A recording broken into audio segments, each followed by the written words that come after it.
지금부터 약 2023년 전쯤에 유대 땅 베들레헴에서 아기 예수께서 탄생하셨습니다. 신약성경 마태복음을 보면 예수님은 헤롯 왕 때에 태어나셨습니다. 헤롯은 BC 4년경에 죽었습니다. 헤롯이 2살 이하의 아이들을 죽이라고 명령을 내렸을 때는 그의 죽음 이전입니다. 추측해 볼 때에 예수님의 탄생은 BC 4년에서 BC 6년경쯤으로 여겨집니다. AD와 BC를 나누게 될 때에 예수님의 탄생을 중심으로 그렇게 정했지만 약간의 계산 착오가 있게 된 것이죠. 예수님의 탄생은 성자 하나님께서 인간의 몸을 입고 이 땅에 오신 사건입니다.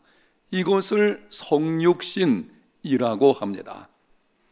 성육신이라고 하는 말의 한자어를 보게 되면 그 성자는 이룰 성자입니다. 간혹 거룩할 성자로 착각을 하는 경우가 있는데 이룰 성자예요. 하나님의 아들이 인간의 몸을 입고 오셨다, 인간의 몸을 이루셨다 하는 뜻에서 성육신이라고 하는 것입니다. 성육신의 의미가 무엇인지를 주일날 통해서 여러분에게 지금까지 4가지로 말씀을 드렸고, 오늘 성탄절을 맞아 마지막으로 5번째 의미가 무엇인지를 말씀을 드리게 될 것입니다. 성육신의 5번째 의미는 무죄하신 하나님의 아들이 죄인의 모양으로 오신 것입니다. 예수님의 탄생의 의미가 무엇입니까? 무죄하신 하나님의 아들이 죄인의 모양으로 이 땅에 오신 것입니다. 예수님은 성자 하나님이시기 때문에 온전히 거룩하신 분이십니다. 어둠이 조금도 없는 완전한 빛이십니다. 무죄하신 분이십니다. 그런데 오늘 본문 3절에 이렇게 기록을 합니다. 율법이 육신으로 말미암아 연약하여 할 수 없는 그것을 하나님은 하시나니 곧 죄로 말미암아 자기 아들을 죄 있는 육신의 모양으로 보내어 육신의 죄를 정하사. 죄로 말미암아라고 하는 말씀은 모든 인간이 죄를 지음으로 인해서 정죄의 심판과 영원한 형벌을 받게 됨으로 말미암아 그 비참함을 보시고 하나님이 긍휼히 여기셔서 자기 아들을 죄 있는 모양으로 이 땅에 보내신 것입니다. 무죄하신 하나님의 아들이 죄인의 모양으로 이 땅에 오셨습니다. 죄인의 모양으로 오시고 죄인 취급 받으시고 죄인의 모양으로 십자가에 달려 죽으셨습니다. 무슨 말입니까? 자기 의를 내려놓으셨다고 하는 것입니다. 죄인의 모양으로 왔다고 하는 것은 이미 가지고 있던 자기 의를 다 내려놓고 그리고 이 땅에 오신 것입니다. 오늘 여러분이 성탄절을 맞아 반드시 기억해야 되는 단어이기 때문에 한번 따라합니다. 자기의. 무죄하신 하나님의 아들이 자신의 의를 내려놓고 죄인의 모양으로 오신 이유가 무엇입니까? 고린도후서 5장 21절. 하나님이 죄를 알지도 못하신 이를 우리를 대신하여 죄로 삼으신 것은 우리로 하여금 그 안에서 하나님의 의가 되게 하려 하심이라. 죄를 알지도 못하신 분이 죄인의 모양으로 오셨습니다. 우리를 대신하여 죄인의 모양으로 십자가에 달려 죽으셨습니다. 그렇게 하신 이유가 무엇입니까? 우리로 하여금 그 안에서 하나님의 의가 되게 하시려고, 우리로 하여금 예수 그리스도 안에서 믿음으로 말미암아 하나님의 의가 되게 하려고 그리하신 것입니다. 그러므로 누구든지 예수님을 믿으면 죄 사함을 받고 의롭다 하심을 얻게 됩니다. 주 예수를 믿으시기 바랍니다. 여러분, 기독교는 무죄하신 하나님의 아들이 자신의 의를 내려놓음으로 시작된 종교입니다. 반드시 기억해야 하는 말이기 때문에 영상에 있는 말씀을 다 같이 한번 읽겠습니다. 기독교는 무죄하신 하나님의 아들이 자신의 의를 내려놓음으로 시작된 종교이다. 그러므로 바른 믿음의 삶이 되려면 범사에 자기 의를 내려놓아야 합니다. 명심하십시오. 자기 의를 내려놓지 않으면 기독교적인 삶은 시작조차 안 되는 것입니다. 기독교는 무죄하신 하나님의 아들이 자기 의를 내려놓으심으로 비로소 시작이 된 것입니다. 그래서 우리가 자기 의를 내려놓아야만 바른 믿음의 삶이 이루어지게 되는 것입니다. 만약 여러분이 스스로 의롭다고 하는 자기 의를 내려놓지 못하는 가운데 있다면 그거는 기독교적인 삶을 살아내지 못하는 것이고, 열심은 가지고 있어요. 열심은 가지고 있는데 자기 의에 매여서 있다면 이런 사람들을 신앙인이라고 하지 않고 종교인이라고 부르는 것입니다. 누가복음 18장에 보게 되면 두 사람이 성전에 올라가서 기도를 했습니다. 한 사람은 세리고 한 사람은 바리새인입니다. 이 두 사람이 기도하는 내용을 한번 들어보십시오. 바리새인이 따로 떨어져 가지고 하나님께 기도를 합니다. 하나님이여, 나는 다른 사람들 곧 토색, 불의, 간음을 행하는 자들과 같지 아니하고 이 세리와도 같지 아니함을 감사합니다. 나는 일회에 2번씩 금식하고 또 소득의 11조를 드리나이다. 그런데 세리는 멀리 떨어져서 감히 눈을 들어 하늘을 우러러보지도 못했습니다. 다만 가슴을 치며 말합니다. 하나님이여, 불쌍히 여겨 주옵소서. 나는 죄인입니다. 예수님께서 말씀하셨습니다. 세리가 바리새인보다 의롭다 하심을 받고 집에 내려갔느니라. 바리새인이 거짓으로 기도했기 때문이 아닙니다. 당시 바리새인들의 삶은 그가 기도한 그대로 살기를 힘쓴 사람들이었습니다. 도덕적인 면에서 정결하게 살기를 힘썼습니다. 율법을 철저하게 지키려고 했습니다. 일주일에 2번 금식을 했습니다. 하루에 3번 성전에 올라가서 기도했습니다. 박하와 회당과 근처에 11조까지 철저하게 드렸습니다. 그럼에도 의롭다 하심을 받지 못한 이유가 무엇입니까? 로마서 10장 2절과 3절. 그들이 하나님께 열심은 있으나 올바른 지식을 따른 것이 아니니라. 하나님의 의를 모르고 자기 의를 세우려고 힘써 하나님의 의에 복종하지 아니하였느니라. 열심은 있어서요. 그들의 문제는 열심이 없는 것이 아니었어요. 아주 특별한 열심이 있었습니다. 정말 최선을 다하여 하나님을 섬기겠다는 그런 열심을 가지고 있었습니다. 문제는 올바른 지식을 가진 것이 아니었습니다. 하나님의 의가 무엇인지를 모르고 자기 의를 세우려고 힘쓴 열심이었기 때문입니다. 의롭다 하심을 받으려면 자기 의를 내려놓아야 합니다.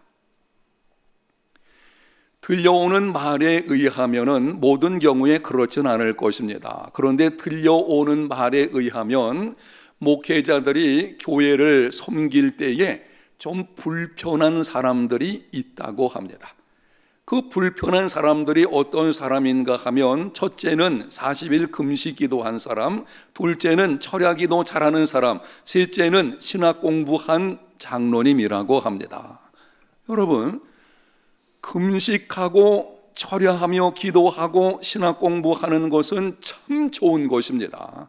믿음을 성장하게 만들 수 있는, 이왕에 정말 하나님께 기도할 때에 한번 금식하면서 기도도 해보고, 그리고 할 수만 있다면 한 40일쯤 금식한다, 거기 나쁜 게 뭐가 있겠습니까? 참 좋은 것입니다. 그런데 왜 그렇게 좋은 일이 목회자들의 마음에 때로 불편하게 느껴지는 것입니까? 자기 의 때문입니다. 나는 40일 금식 기도하는 사람인데, 나는 매일같이 철야 기도하는 사람이고 신학을 공부한 사람인데, 어깨에 힘을 주고 은근히 그렇지 못한 사람들을 판단하는 것, 이게 자기의입니다. 이렇게 자기의를 내세운다면 차라리 금식하지 않는 것이 좋을 것입니다. 자기의가 되어진다면 차라리 철야기도 하지 말고 그냥 집에서 편히 잠을 자는 것이 나을 것입니다. 자기의가 되어가지고 목사님들이 설교할 때에 은근히 그것을 판단하며 앉아있다고 한다면 차라리 공부하지 않은 것이 나을 것입니다. 바른 믿음의 생활이 되려면 자기의를 내려놓아야 합니다. 설교를 준비하면서 제 자신을 돌아보았습니다. 혹시 내 속에도 자기의가 있는 것은 아닐까? 저는 설교를 준비하게 되면 먼저 제 자신에게 한번 적용을 해보게 됩니다. 왜냐하면 제가 먼저 돌아봐야 그래야 강단에 설 수 있지 않겠습니까? 제가 이 설교를 준비하면서 제 속에 한번 샅샅이 살펴보았더니 부끄럽게도 제 속에 사역에 대한 자기의가 있었습니다. 제가 1980년 교육 전도사로 부교육자 생활을 시작하면서 아주 오랜 세월 동안 부교육자의 사역을 했고요. 우리 해운대 제일교회에서는 금년에 만 22년이 지나가고 있으니까 이렇게 오랜 세월 동안 주어진 사역을 하고 목회를 하다 보게 되어지니 나도 모르는 사이에 목회는 이렇게 하는 것이야 라고 하는 기준이 세워져 있는 것입니다. 그리고 그 기준을 가지고 다른 목회자를 바라보면서 목회는 저렇게 하면 안 되는데 라고 은근히 판단하는 것이 제 속에 있는 것입니다. 이게 자기의거든요. 물론 진리의 문제라고 한다면 그것은 양보할 수 없을 것입니다. 진리에 어긋나는 것은 용납할 수 없습니다. 그러나 진리 문제가 아님에도 나와 다르다는 것, 내가 목회하는 스타일과 다른 목회하는 그런 사람들에 대해서 은근히 판단하는 것, 이런 자기의가 제 속에 있는 것을 보게 되었고 하나님 앞에 회개했습니다. 하나님 아버지, 이제부터는 나와 다르다는 것 때문에 다른 사람을 판단하지 않겠습니다. 내 속에 있는 자기의를 내려놓겠습니다. 여러분, 그렇게 기도하고 내려놓았더니 두 가지 결과가 찾아왔는데요. 첫 번째는 다른 목회자가 저보다 낫다는 생각이 들기를 시작을 합니다. 그래, 저분이 나보다 나은 사람이지. 또 한 가지는 힘들게 목회하는 분들이 있거든요. 정말 여러 가지 상황 속에서 어렵게 목회하는 분들이 있는데요, 그분들에 대한 생각이 이렇게 바뀌는 것입니다. 하나님이 내게 부어주신 은혜를, 저는 하나님의 큰 은혜를 많이 받은 사람이에요. 하나님의 그 놀라우신 은혜를 만약 하나님이 다른 힘들게 목회하는 그분들에게 부어주셨다면 나보다 훨씬 더 뛰어난 목회를 하고 있을 것이다. 아멘. 여러분 어떻습니까? 여러분에게는 이러한 자기의가 혹시 없으십니까?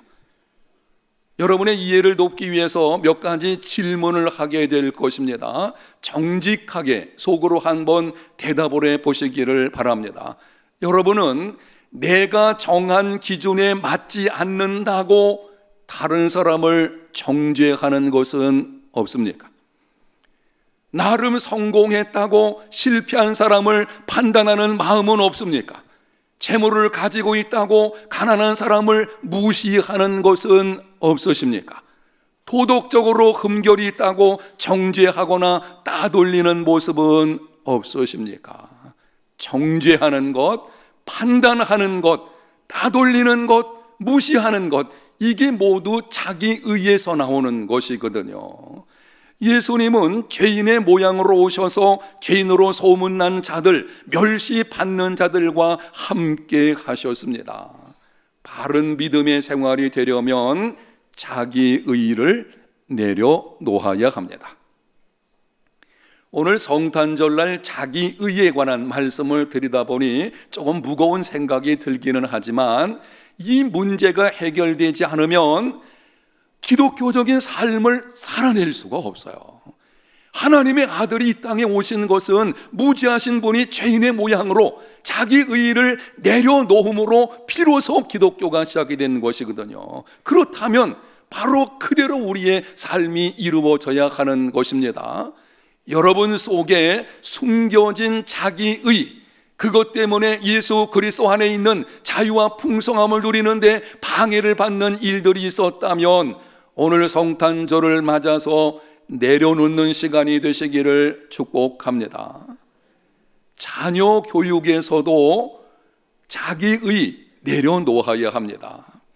요즘 우리나라 20대를 번아웃 세대 이렇게 부르는데요, 이 번아웃이라는 말은 타버리다, 소진하다는 뜻입니다. 20대 젊은 사람들이 학업난과 취업난 때문에 육체적, 정서적으로 심히 소진되어져 있습니다. 우리나라가 그래도 경제 대국 중에 하나인데요, 20대 젊은이들 보게 되면은 참 안타깝기도 하고 어떤 면에서는 불쌍한 생각이 들기도 하죠. 취업하기가 너무 힘든 거예요. 이제는 결혼 문제를 생각하기도 쉽지 않은 이런 상황들이 많이 일어나는 것을 보게 되어집니다. 그런데 그렇게 되어진 이유들 가운데 하나를 어떤 신문 사설에 이렇게 기록했습니다. 한번 들어보십시오. 좋은 대학, 사회적 지위가 있는 직업 등 기성세대가 정해놓은 기준에 맞춰 앞만 보고 달려가다가 쓰러지고 있다. 저마다 같은 답을 가지고 달리기에 경쟁이 치열해지고 자신이 원하는 것이 아닌데도 주위의 기대를 충족시켜야 하는 스트레스 때문에 지쳐가고 있다. 암담한 현실 앞에 있는 돈을 다 써버리면서 재미를 찾는 탕진잼이 되었다. 이 글에서 주목해야 할 것이 있습니다. 기성세대가 정해놓은 기준, 저마다 같은 답을 가지고 달린다. 주위의 기대를 충족시켜야 하는 스트레스, 무슨 말입니까? 부모 세대가 자신이 가지고 있는 자녀 교육의 의의를, 그 자기 의의를 자녀들에게 밀어붙였다고 하는 것입니다. 내가 생각하는 대로 해야만 자녀들이 성공할 수 있다. 이것이 자녀 교육에 대한 자기의거든요.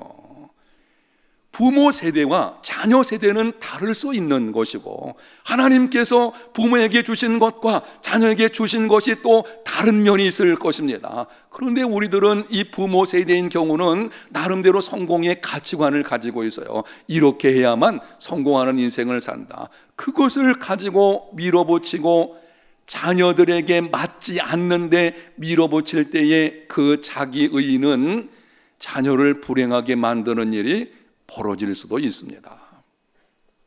바른 자녀 교육, 성경적인 자녀 교육이 무엇인지 잠언 26장 6절에 말씀을 합니다. 마땅히 행할 길을 아이에게 가르치라. 그리하면 늙어도 그것을 떠나지 아니하리라. 따라합니다. 마땅히 행할 길. 구약 성경은 히브리어로 되어 있습니다. 히브리어 원어를 보게 되면 마땅히 행할 길이라는 말은 자기 길에 맞게 라는 뜻입니다. 모든 아이들은 태어날 때부터 하나님이 주신 능력과 지적인 역량, 지각하고 사고하는 방식이 있습니다. 바로 그 아이들이 가지고 있는, 하나님이 태어날 때부터 주신 그 재능과 은사에 맞게 가르치고 유도하고 키워주고 그 길로 끝까지 걸어가게 해야 하는 것입니다. 그런데 아이들이 가지고 있는 그들의 맞게가 아니고 부모가 가지고 있는 자녀 교육관, 자기 의에 맞춰 가지고 밀어붙이게 되니 거기서 문제가 일어나게 되어지는 것입니다. 자녀 교육에 성공하려면 부모가 자기 의를 내려놓아야 합니다. 여러분, 신앙생활에서 가장 힘든 것이 자기 의를 내려놓는 것입니다. 재물 기꺼이 내려놓을 수 있어요.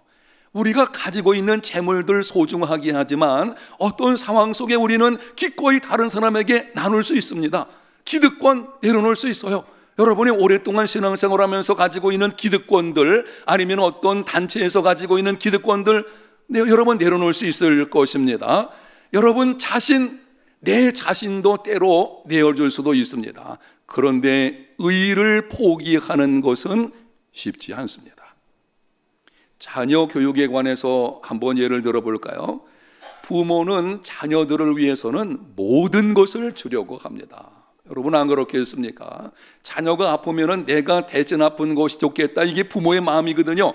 그래서 자녀를 위해서 자기 목숨까지 내어줄 마음이 있는 게 부모의 입장이에요. 그런데 놀랍게도 자녀 교육에 관한 성공의 가치관은요, 양보하지 않습니다. 그건 내려놓기 힘들어요. 자녀를 위해서는 다 줄 수 있는데 이것만큼은, 왜냐하면 그것이 성공의 지름길로 알고 있거든요. 그렇지 않습니다. 힘써 선을 행할 수 있습니다. 그런데 내가 죄인의 모양이 되는 것은 용납하기 어렵습니다. 선한 일 내가 힘쓸 수 있죠. 그런데 내가 죄인의 모양이 되어지는 것, 이거 억울하죠. 그 억울한 일은 잠을 못 이루게 하는 것입니다. 어떻게 하면 자기 의의를 내려놓을 수가 있겠습니까? 하나님과 친밀함을 통해 철저한 은혜의식을 가져야 합니다. 중요하기 때문에 영상에 있는 말씀 같이 한번 읽겠습니다. 하나님과 친밀함을 통해 철저한 은혜의식을 가져야 한다. 자기 의의를 내려놓으려고 하면 내가 누구인지를 알아야 돼요. 내가 누구인지, 내가 어떤 존재인지를 알려면 하나님과 친밀해져야 합니다. 여러분이 밤에 어둠 가운데 있을 때에는 방 안에 먼지가 얼마나 있는지 알지를 못합니다. 밤에는 그냥 청소를 해도 먼지가 있는지 우리가 불견할 수 없죠. 그러나 아침이 되어가지고 햇살이 집안에 들어오게 되면 그때 방 안에 있는 먼지가 다 보이게 되는 것을 알게 됩니다. 하나님께로 가까이 가면 갈수록 완전한 빛 대신 하나님은 완전한 빛이시거든요. 그분에게로 가까이 가면 갈수록 내가 어떤 존재인지, 내 속에 있는 온갖 더러운 것들이 적나라하게 드러나게 되는 것입니다. 그때에 내가 누구인지 알게 되는 것입니다. 하나님과 친밀한 만큼 자신을 알게 되고, 자신을 아는 만큼 겸손해지게 되고, 겸손한 만큼 은혜의식은 커지게 됩니다. 성경에 등장하는 신앙의 위인들 가운데서 자기 의에 빠질 수 있는 가능성이 가장 컸던 사람은 사도 바울이라고 할 것입니다. 여러분이 알고 있는 대로 사도 바울은 당시 예루살렘에 머물러 있는 기독교를 세계 종교로 확장시켰어요. 신약 성경에 13권을 기록을 했습니다. 수많은 사람들을 하나님께로 인도했습니다. 많은 교회들을 세웠습니다. 신유의 은사가 있어가지고 병든 자들을 수많이 고치기까지 했습니다. 이 사람인 경우는 정말 자기 의에 빠질 수 있는 가능성이 너무 컸죠. 그런데 바울은 끝까지 평생 동안 자기 의에 빠지지를 않았습니다. 그 비결이 무엇인지 바울이 제자 디모데에게 편지하면서 이렇게 기록을 합니다. 너는 진리의 말씀을 옳게 분별하며 부끄러울 곳이 없는 일꾼으로 인정된 자로 자신을 하나님 앞에 드리기를 힘쓰라. 자신을 누구 앞에 드리기를 힘쓰라고요? 하나님 앞에. 따라합니다. 하나님 앞에. 바울은 끊임없이 자신을 하나님 앞에 내어드린 사람이었습니다. 큰 일을 할 때마다 하나님 앞으로 나가서 하나님 그분과 교제하며 오직 하나님 앞에 자신을 내어드리는, 자신도 그렇게 하고 다른 사람들에게도 그렇게 하라고 권면하는 것입니다. 바울 서신을 보게 되면은 하나님 앞에라는 말이 무려 19번이 나오고요, 동일한 의미를 가진 말들은 수많이 있는 것을 보게 됩니다. 범사에 하나님 앞에서 살아가는 것, 하나님과 친밀한 관계를 갖는 것, 그것이 자기의에 빠지지 않는 비결입니다. 하나님과 친밀한 만큼 자신을 알게 되고, 자신을 아는 만큼 겸손해지게 되고, 겸손한 만큼 은혜 의식은 커지게 됩니다. 오늘 나오신 여러분들은 평생 동안 하나님과 친밀한 삶이 우선순위가 되시기를 예수님 이름으로 축복합니다. 하나님 그분 앞으로 끊임없이 나가는 것, 그분과 친밀한 게, 이게 삶의 우선순위가 되어야 돼요. 그렇지 않으면요, 우리 속에서 나도 모르는 사이에 자기의가 불쑥 튀어나와 가지고는 교만한 사람이 되어지고, 작은 일을 하면서도 자랑하고 다른 사람 판단하고, 거기서 불행한 삶은 일어나게 되어지는 것입니다. 사랑하는 성도 여러분, 예수님의 탄생의 의미는 무죄한 자가 죄인의 모양으로 오신 것입니다. 하나님의 아들이 자신의 의의를 내려놓으신 것입니다. 이 분명한 성육신의 의미를 여러분이 들어서 알게 되었으니 이제는 자기 의의를 내려놓는 삶이 되시기를 축복합니다. 내려놓으면 하나님의 의가 내 속에서 이루어지게 됩니다. 내 의를 내려놓으면 하나님의 의가 내게 이루어지게 되는 것입니다. 내 의를 드러내면 하나님의 의가 이루어질 수가 없습니다. 우리가 구원받는 것, 내 의가 아니고 하나님의 의입니다. 우리가 하나님 앞에서 진정한 자유함과 영적 풍성함을 누리는 것, 내 의에 있는 것이 아니고 하나님의 의로 말미암아 되어지는 것입니다. 믿습니까? 그래서 내려놔야 돼요. 여러분이 성탄절 오늘 맞이해서 여러분에게 제가 선물을, 이 말씀을 가지고 드릴 수 있다면, 금년부터는 정말 이제는 자기 의의를 내려놓을 수 있는, 그러므로 구원과 함께 영적인 자유함, 풍성함, 그리고 공동체 안에서 그 공동체를 하나님의 의로 세워가는 믿음의 사람들, 여러분의 삶이 다 되시기를 예수님 이름으로 축복합니다. 하나님 아버지, 무죄하신 하나님의 아들이 죄인의 모양으로 오신 날, 자기 의를 내려놓으시는 이 엄청난 사건을 통해서 우리가 구원받게 해주신 것을 감사합니다. 우리도 성육신 정신으로 행하는 믿음의 삶이 되기를 원합니다. 성령님 도와주셔서 이제부터는 자기 의를 내려놓고 하나님의 의를 덧입고 하나님의 의를 따라 행하는 믿음의 삶이 되게 하여 주시옵소서.